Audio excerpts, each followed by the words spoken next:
Hey guys, it's Mathel here once again, and today I'm going to do a bit of talking about and showing off of the new weapon in this expansion called Varunastra.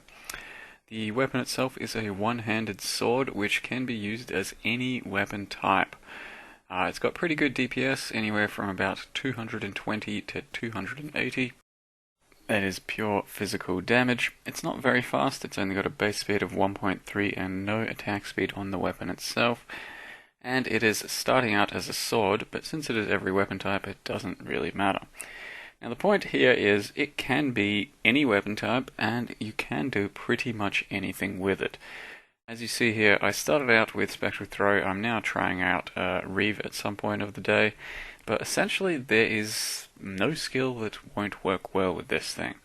You build a pretty generic tree to start with, and then you can basically choose your own adventure, really. For me, personally, I wanted to try and make physical Spectral Throw work as well as possible, since it seemed like it could scale really well, and Reeve just isn't quite my playstyle, as it's a bit hurried, a bit rushed, and forces you to try and keep up your 8 stacks.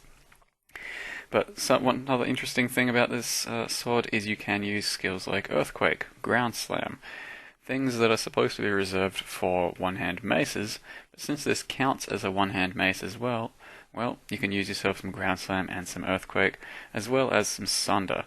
So Earthquake's also a pretty damn good skill to choose for this weapon. My previous one-hand Earthquake build had about 30k DPS on Earthquake. This one has about 70 to 80, just because the passive tree and the things you can do with it, thanks to getting all weapon types, is actually quite insane. And the weapon itself has a really good base DPS to start with.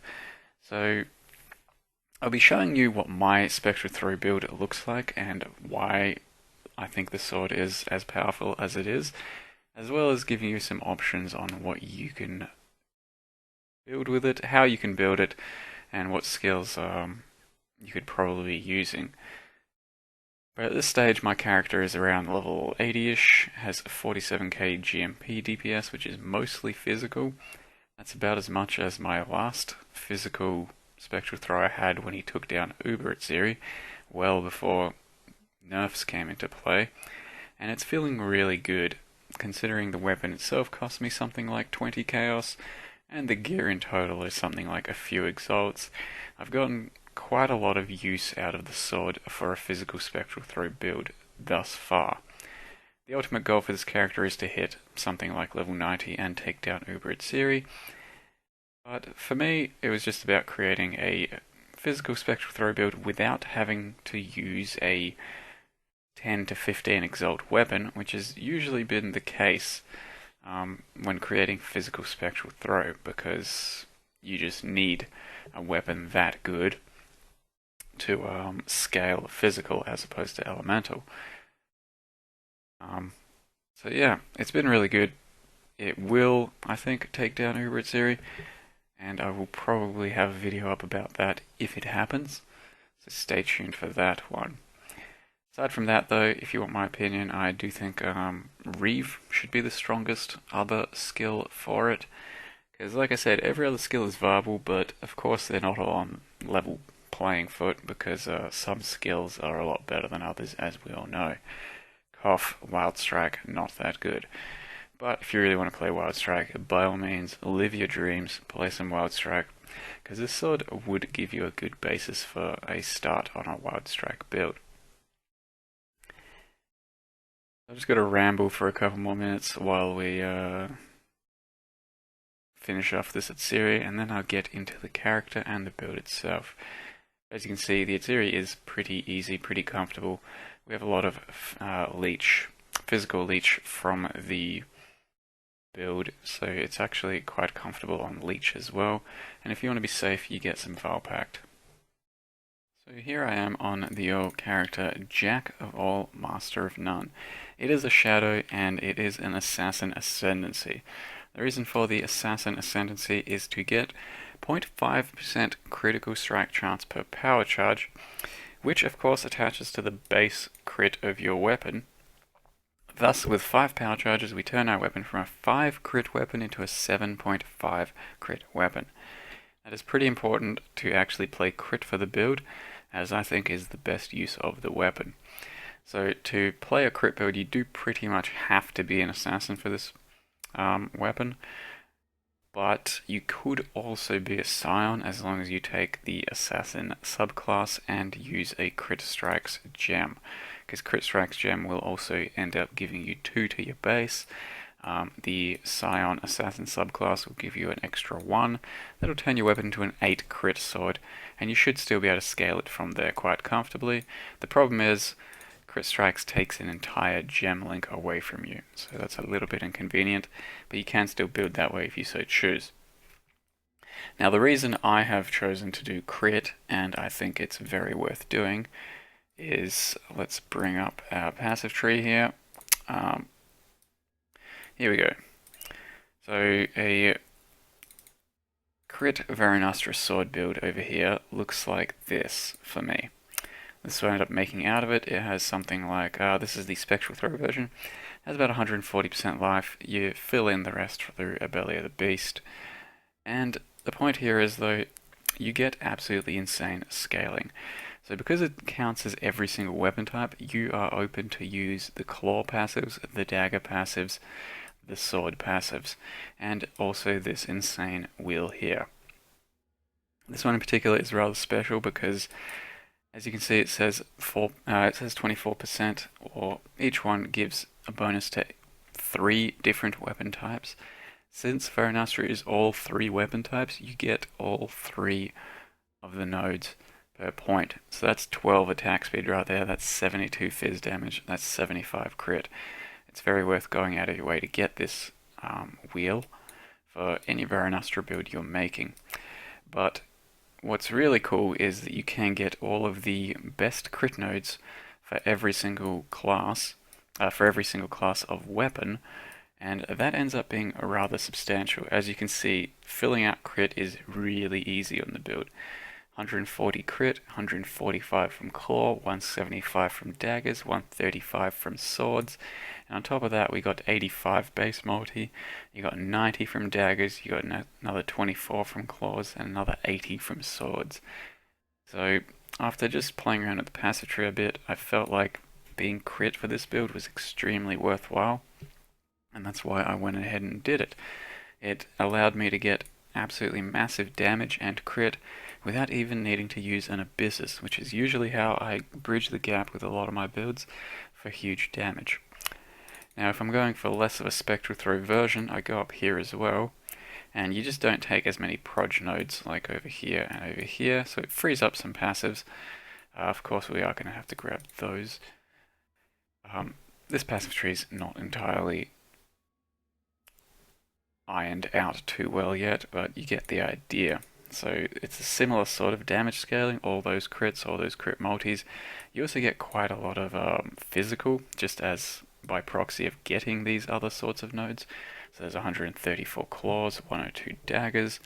Usually when you're going for a pure crit build, you're not getting that much phys scaling as well, because you're either focusing on all crit or all phys. And if you're going less of a Spectral Throw build, you also get 167% life. So this could be a very strong alternative for a Reeve, an Earthquake, or some other sort of skill like that. So that's why I chose to do crit, and that's why Varunastra is actually a very strong weapon, because it triple dips on nodes like this, and it lets you get all the best crit nodes on the tree, which usually you can only have access to one of, so it makes it unprecedented sort of scaling. As well as that, you can grab Soul Raker, that gives you leech for mana and life, very convenient. You get as touch, which gives you poison on crit, 30% chance. But yeah, all the best nodes are available to you. So now that's taken care of, I can show you what my character is and what it's doing. At the moment, my Varunastra is something like 260 physical DPS, out of a potential 280 or 290. So it's on the mid to top end, and it gets me 47,000 current Spectral Throw DPS, most of which, as you can see, is physical. That's without my hatred. So there we go. Whole bunch of phys, 860 to 1800. You got some fire, you got some cold, and a bit of chaos because of this node over here, which is 10 extra chaos damage. The other alternative is to get ambush, but I really didn't feel like that was going to be as good as just 10% damage on top of everything else, because this is pretty situational. With the sword itself, I almost cap crit. I'm at 46% without power charges. When I get power charges going, because that gives me my base power crit, I run about 90% crit. And that's pretty damn easy to achieve, because I'm not even using Twin Terrors, for example. That's usually what I do when I really want to fill out a lot of crit on a build. But this one, I'm running a shield, a very defensive shield here. Quite a lot of life and evasion.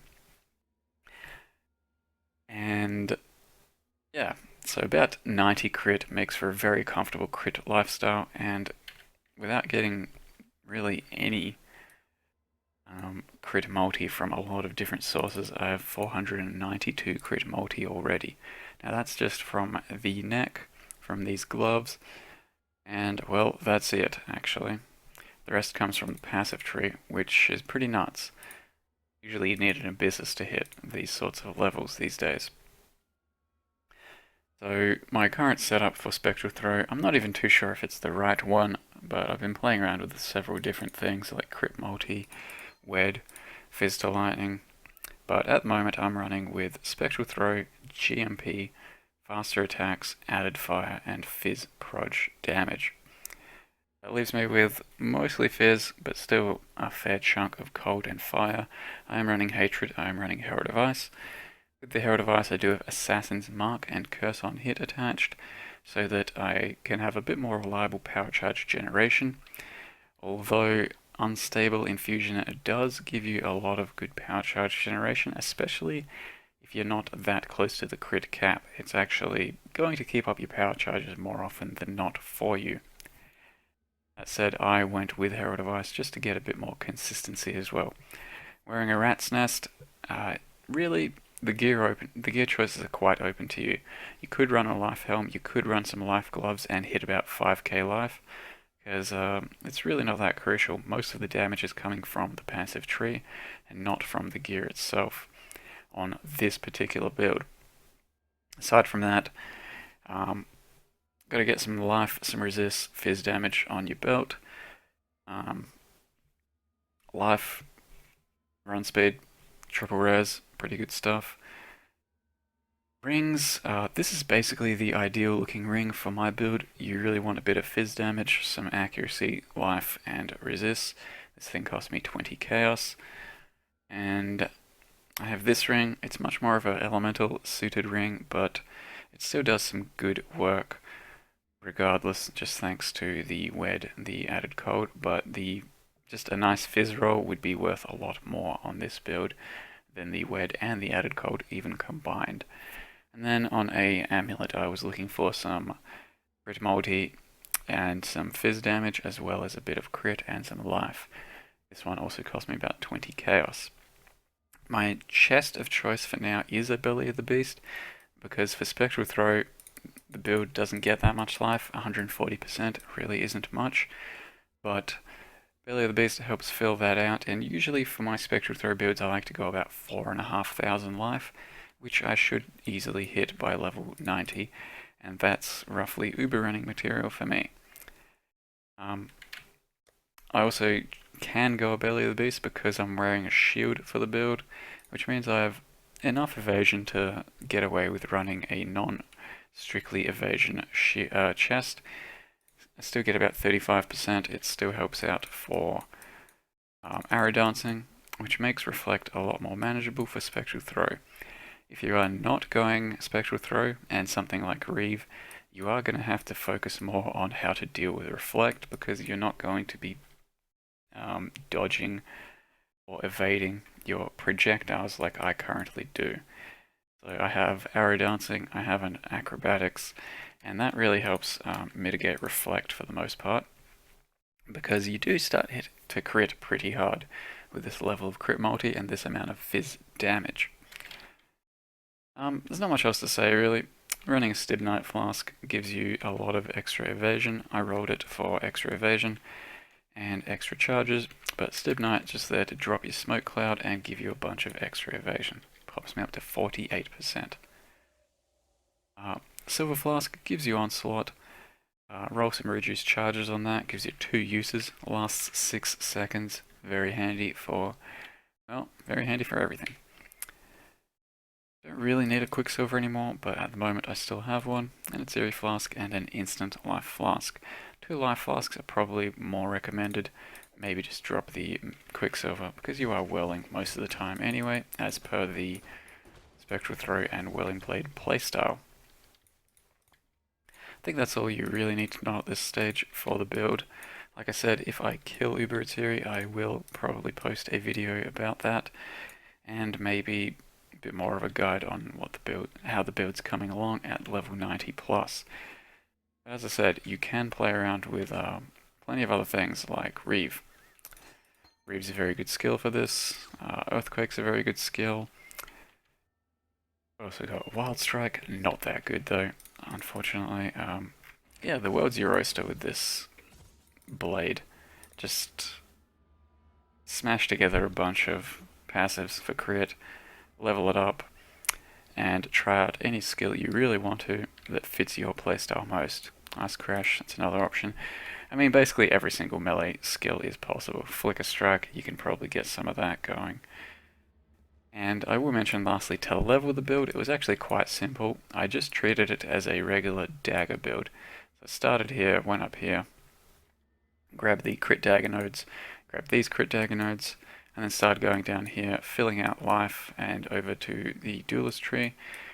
Only at level 64 is when you get Varunastra, so that's when I started picking up things like that, things like claw, sword, and this node over here. But leveling, I just went with pure daggers, used a, what do we use? A couple of uncles for most of the leveling with Spectral Throw, and then Widowmaker's boot blades. And Widowmaker basically carried me straight up to Varunastra at 64.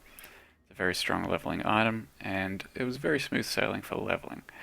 Just went with triple heralds and Spectral Throw with LMP, GMP, whatever. If you can get some Aeron jewelry, that is great too. One other thing I'll mention is I'm using Shadows and Dust gloves. They are essentially the same as Malagara's stat-wise, a little bit worse, but they do give you Rampage. Rampage stacks up to like 13 times. It was one of the League mods previously. Stacks up to 13 times after killing certain levels of monsters. It goes like 25, 50, 100, whatever. So as you're going on a rampage, you get certain perks and bonuses, and always you're also going to be getting some extra attack speed and movement speed. So for map clearing, these are a pretty obvious choice over Malagara's, but Face Breakers, if you are your ultimate choice if you just want consistent flat damage always. That's all I've got to say about this sword at the moment. It's pretty insane, it's pretty good to use. I would recommend trying it out if you wanted to play something phys based with a one hand. And a crit build in particular. You can go non-crit with it, but I feel like it's a bit of a waste because of how many good crit nodes you can get on the tree that enable you to be crit with it. To be non-crit, you'd probably stay away from the right hand side of the tree as much and focus more on the left as well as the duelist area. Get onto it. Physical Spectral Throw is pretty cool as well. Yeah, that's all there is from me. Thanks for watching today's video, guys, and see you next time.